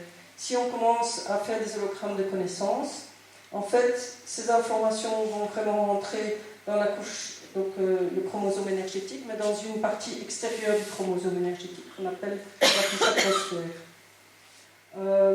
Et à la mort, ces informations-là ne sont pas assez lourdes et évolutives que pour les emporter avec nous.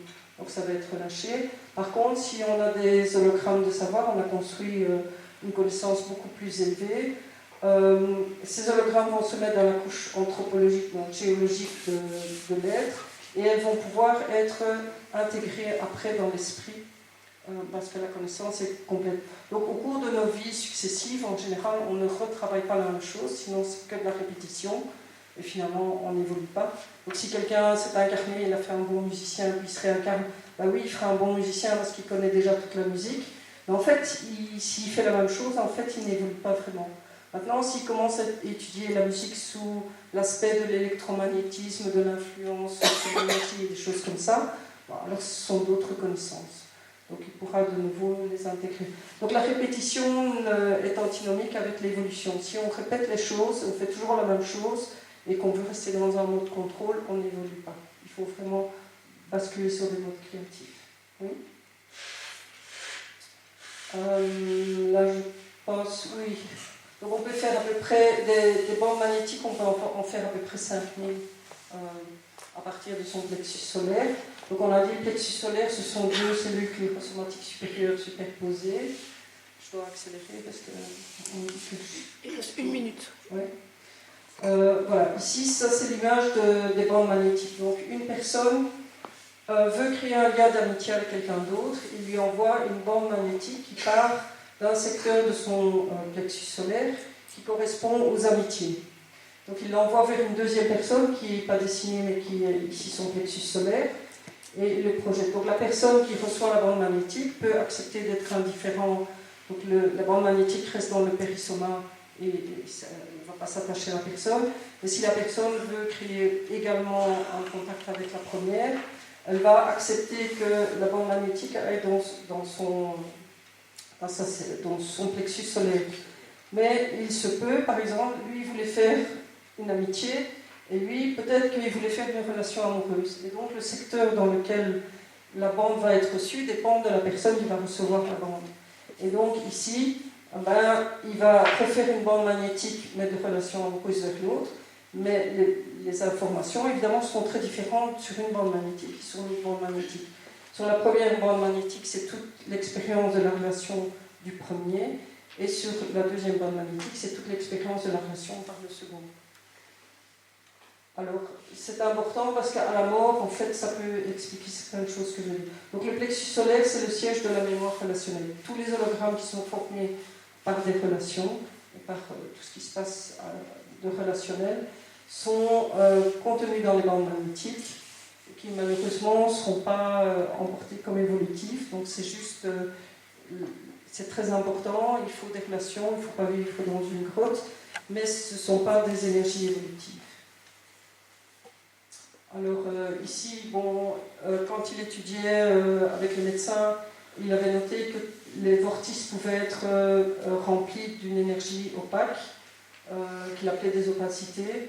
Et donc, en fonction de où se place l'opacité, on peut avoir des symptômes biologiques évidemment importants, qui sont liés à ça. On va continuer. Les opacités, ben, c'est une énergie qui n'a pas vraiment de fréquence, qui flotte en général dans le périssoma, qui peuvent provenir par exemple des cimetières. Donc c'est pour ça que je disais n'allez pas avec les enfants dans les cimetières. Donc ce sont des énergies en fait, qui viennent perturber le fonctionnement des vortices, et on peut avoir les 5 vortices affectés. Donc, les gens qui sont clairvoyants devraient pouvoir voir ce genre de choses et dire bon, on a un problème là. Alors je vais expliquer comment on peut le réparer. Suivante. Ça c'est la suivante. Oui. Donc l'origine, bon, ça j'en ai parlé, les veillées funèbres, les hôpitaux, les cimetières, les maisons closes, les bistrots, l'hypnose, les sectes, hein, les démonstrations de terreur ou démonstrations d'amour, enfin tout ça, voilà, les drogues, l'alcool. Donc soyez prudents quand on va dans ce genre de choses. On peut capter des choses dans notre périssoma qui va finalement se placer dans le vortice et qui va créer des problèmes biologiques aussi. Donc évolutifs et biologiques.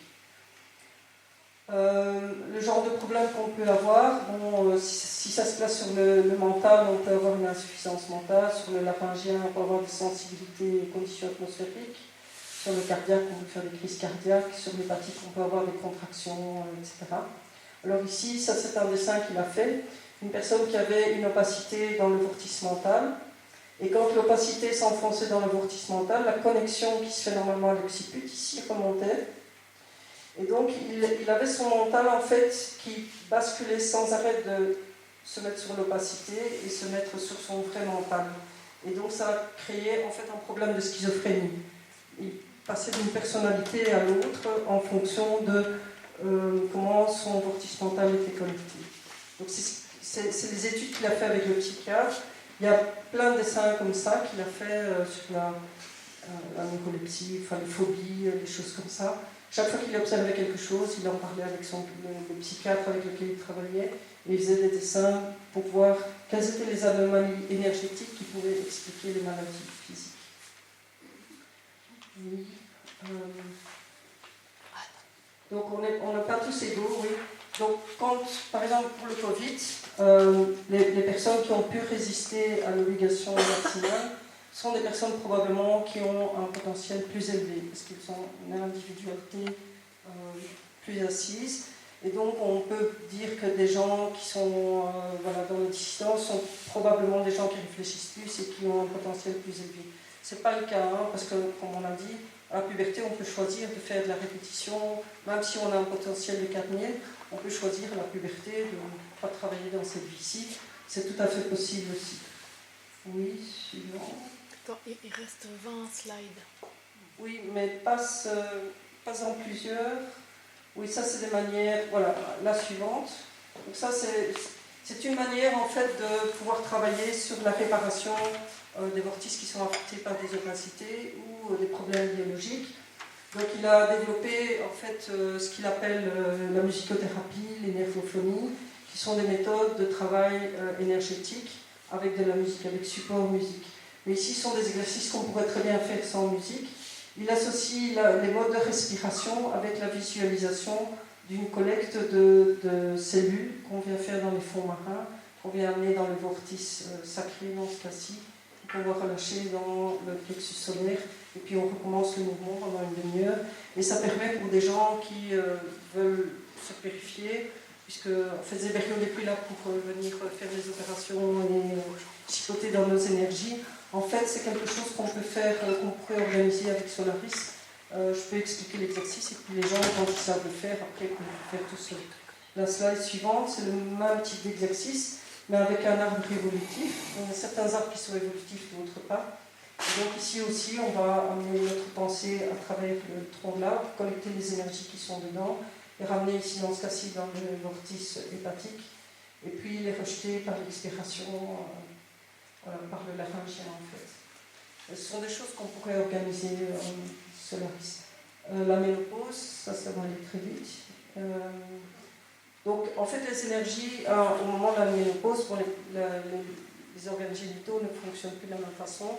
Donc les énergies à un moment vont s'arrêter d'être exsudées par le corps et puis vont reprendre, sauf la partie génitale, donc l'enlevé sacré va cesser d'être actif. On aura encore l'enlevé hépatique, l'enlevé cardiaque et le mental. Et on va de plus en plus aller vers le mental. Suivante.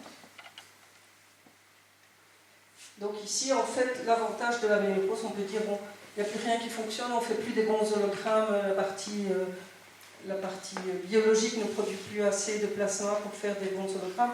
Mais en fait, l'avantage de la ménopause et des années après 55 ans, c'est qu'on peut reprendre tous les hologrammes qui avaient été formés mais qui n'étaient pas complets, donc qui ne seraient pas utilisés pour l'évolution, et on peut les compléter avec la partie mentale. Donc ici, on se retrouve avec un hologramme avec des natures différentes, donc on pourrait prendre la musique avec l'électromagnétisme. Le mental va rajouter des hologrammes, donc normalement le mental ne produit des hologrammes qu'à ce moment-là, parce que sinon il utilise les autres relevés, et on va finalement avoir un hologramme réel qu'on pourra utiliser pour notre évolution. Donc cette partie-là, cette partie de la vie est très importante également, même si on ne fait pas des hologrammes complets, donc après la ménopause, on ne peut plus recommencer un nouvel hologramme. On est obligé de compléter ce qu'on a et de les consolider pour en faire un hologramme réel. Oui, la mort. Donc la mort, donc la mort provient du fait qu'il n'y a plus assez de périssoma. Donc la partie biologique se sépare de l'esprit. Et donc on va avoir une dégradation de la biologie. Et petit à petit, le chromosome énergétique va se rassembler. Tu peux passer à la suivante. Près du mental. Donc ça c'est le chromosome énergétique avec tous les hologrammes qui vont venir se placer à la base du cumul qui va lui remonter sur son plan de fréquence. Alors ici le cumul a toujours le plan de fréquence avec lequel il est arrivé. Quand il aura phagocyté tous les hologrammes qui sont ici dans les désenlevés, en fait il va monter de fréquence. Donc s'il a travaillé, on peut passer à la suivante. Je peux passer à la suivante. Encore. Oui, voilà, ça c'est peut-être intéressant à dire. Donc, si c'est une mort naturelle et un enterrement, il faut que ce qui reste de plasma se dégrade, ce qui reste de périssoma se dégrade. Et en général, le détachement du cumul pour remonter sur son plan de fréquence prend 3-4 ans. Si c'est un suicide c'est quelqu'un de jeune qui a encore plein de plasma et encore plein de périssoma qui va se tuer. Et donc, ça va prendre beaucoup plus de temps et ça peut prendre jusqu'à 300 ans. 100, 200, 300 ans. D'autant plus si le suicide, par exemple, est dû à des problèmes d'argent. Donc la bande magnétique de la personne avec l'argent était très importante. Ils doivent en plus détruire ces bandes magnétiques. Donc ça peut prendre beaucoup de temps. Donc les morts violentes, ça peut prendre 3 à 10 ans. Si on meurt par le feu ou on a suivi une crémation, en fait, la crémation va permettre de nettoyer toutes les énergies. Donc tout le périssoma va être détruit, tout le plasma incorporel va être détruit, ça va purifier toutes les cellules et on va pouvoir monter beaucoup plus rapidement. Donc là, on peut monter avec la crémation, en 3 mois, le cumul peut se détacher. Alors voilà, on est remonté. Ici, j'ai fait un calcul, donc la personne, elle a fait des hologrammes réels pour 3500. Donc de 4000, elle va pouvoir monter, mais ça j'ai corrigé après, c'est 3950. Quand on remonte, on doit rendre les 1360 qui correspondent à la biologie, qu'on ne prend pas avec nous. Et les pré-hologrammes de la couche atmosphère, donc ceux qui n'ont pas encore été assez consolidés On ne peut pas les prendre, on les lâche, c'est cadeau pour les incarnations, les gens qui vont s'incarner, les autres cumulent. Ceux qui ne sont pas encore assez consolidés, mais suffisamment, donc ils sont plus dans la connaissance et le savoir, on les prend avec, mais ils ne vont pas s'incorporer dans le cumul. Ils vont rester à la base du cumul et ils pourront être utilisés pour l'incarnation suivante. On les garde pour nous et on les utilisera pour l'incarnation suivante. Et donc ici, dans mon exemple, enfin vous verrez sur le PDF, mais donc il est monté jusqu'à 6590 parce qu'il a beaucoup travaillé. Il a quand même utilisé sur les 4000 vibratons qu'il pouvait construire, il en a quand même utilisé un 3500. Voilà. Et donc le cumul qui arrive ici, il y a sa couche avec tous ces hologrammes ici qui vont être incorporés dans les embryons. Et quand toute l'incorporation sera faite, le cumul aura un niveau vibratoire, un niveau de conscience plus élevé. Ce qui est dans la couche atmosphère ici va être gardé pour l'incarnation suivante. Et tout le reste, on va laisser les bandes magnétiques et tout ça, on ne les utilise pas pour l'évolution. Et puis le cumul reprend sa forme de repos, disons comme un disque dans du périsome. Voilà, c'est terminé, j'ai rattrapé. Voilà, ça, c'est les bouquins qu'il a écrits en fait. Donc les lois de l'évolution créatrice, c'est vraiment ces bouquins les plus importants. Mais il a édité un bouquin sur celui-là avec le psychiatre, qui est intéressant aussi, qui est en espagnol. Puis il a fait d'autres bouquins. Il y a maintenant, on a mis certaines de ses conférences sur la chaîne YouTube. Donc, si vous voulez le PDF, vous pouvez le demander, on vous l'enverra juste. Voilà.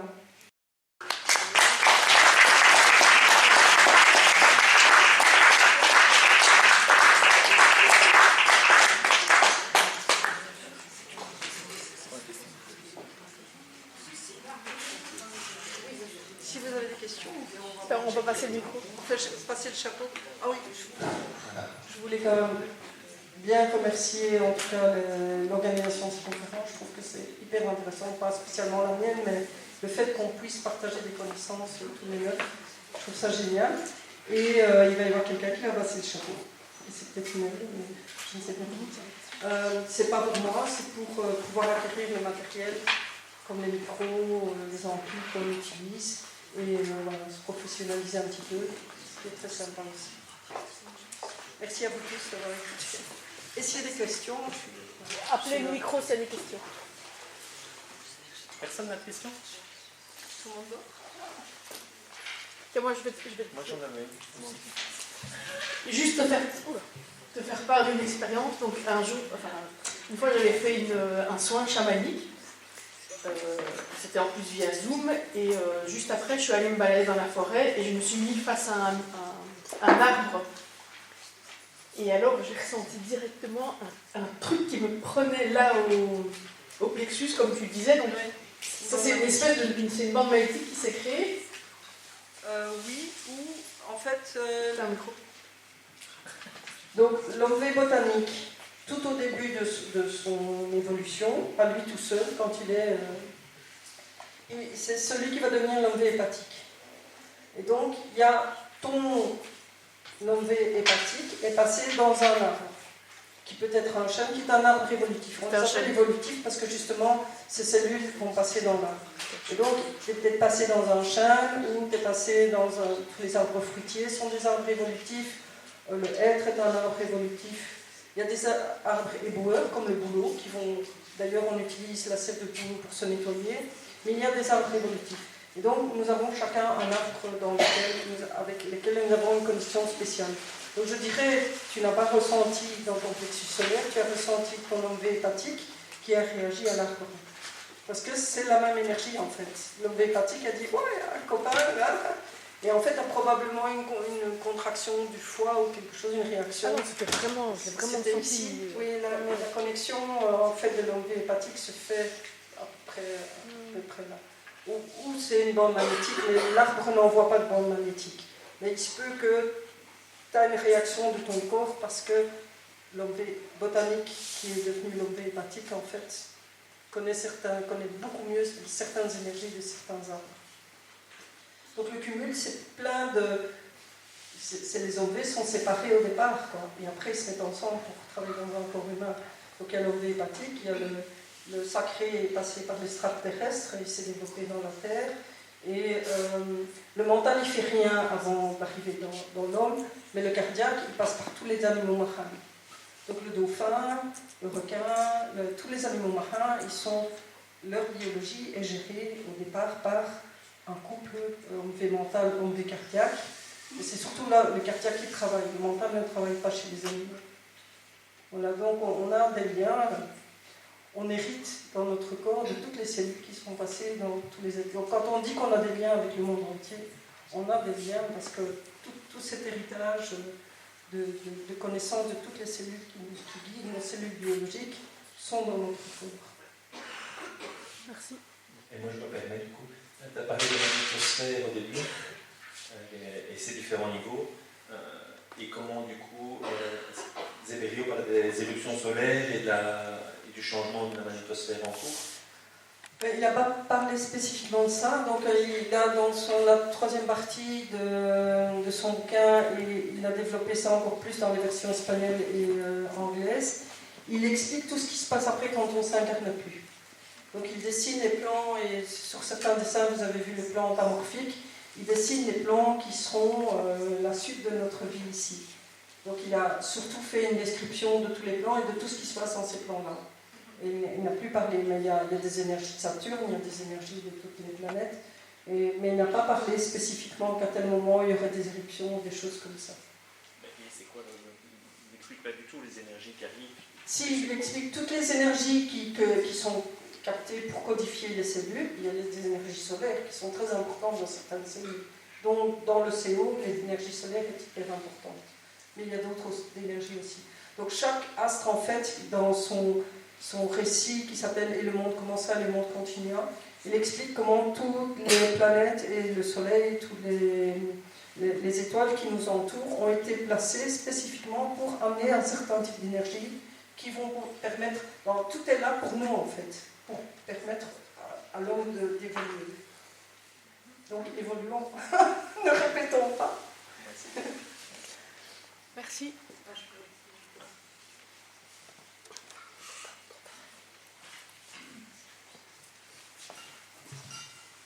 Merci. La conférence. En fait, vers la fin, donc il est plutôt préconisé de subir la crémation plutôt qu'une inhumation. Alors, Zeberio recommandait surtout aux gens qui sont malades du cancer de se faire incinérer. Il dit même la biologie survit, les cellules du cancer sont utilisées comme des cellules qui se reproduisent tout le temps. Et donc il dit un moyen de mettre fin à ça, c'est la crémation. Lui recommande la crémation. Mais chacun fait ce qu'il veut. Et il a vraiment. Donc il ne recommande pas l'avortement pour toutes les raisons qu'on explique, que ce cumul risque d'avoir des problèmes s'il a été amputé de certaines énergies dans l'incarnation suivante. Mais il ne juge pas. Enfin, il n'y a pas de jugement. On fait ce qu'on veut, on explique les mécanismes, après chacun choisit. Tu sais que si tu es incinéré, en fait tu prépares mieux les incarnations suivantes parce que toutes les cellules seront nettoyées, tu te désincarnes plus vite. Maintenant, le temps n'a pas tellement d'importance. 300 ans, je crois qu'au niveau de toutes nos incarnations, je ne sais pas si c'est tellement important. Ce qui change quand on passe beaucoup de temps entre deux incarnations, c'est qu'en fait, d'abord, le niveau terrestre augmente, donc on parle ici de 8000 vibratons pour quitter la magnétosphère, mais c'était dans les années 90. Et en fait, le fait que l'humanité augmente tout le temps son niveau de conscience va faire que la Terre a un niveau de conscience plus élevé. Donc peut-être on est à 10 000 aujourd'hui ou à 12 000. Donc, mais moi, je n'ai pas voulu mélanger les choses, donc j'ai pris 4000 vibratons, 8000 vibratons, comme il explique dans ses bouquins. Mais dans ses premiers bouquins, à 6500 vibratons, on pouvait quitter la magnétosphère. Après, dans les années 90, c'était à 8000. Donc aujourd'hui, c'est peut-être à 12 000. Et donc, au plus on attend avant la réincarnation, au plus on va revenir pour récupérer tout ce temps qu'on a perdu pendant que la Terre évolue. Donc, ça, c'est aussi une raison d'essayer de partir vite et puis de revenir vite s'il faut. Maintenant, je ne prends que des humains, pas des extraterrestres incarnés, enfin, il y a plein d'autres possibilités. Zeberio lui-même était un être qui était professeur dans les universités cosmiques. Il avait déjà passé... Donc son niveau de conscience était beaucoup plus élevé. Je crois qu'il disait qu'il avait 40 000 vibratons, où il disait qu'il apprenait à des élèves qui avaient 40 000 vibratons. Enfin, il a un niveau très élevé. Et il est venu s'incarner comme un bébé. Il a fait toutes les étapes. Seulement, il était clairvoyant, il était clairaudient, il pouvait sortir de son corps et ça lui a permis. Il est venu pour apporter cette connaissance à l'humanité. Donc, il y a des gens qui ne sont pas des humains ou qui sont des ex-humains qui viennent se réincarner. Mais ça, c'est les mécanismes pour l'humain standard. Voilà. Voilà.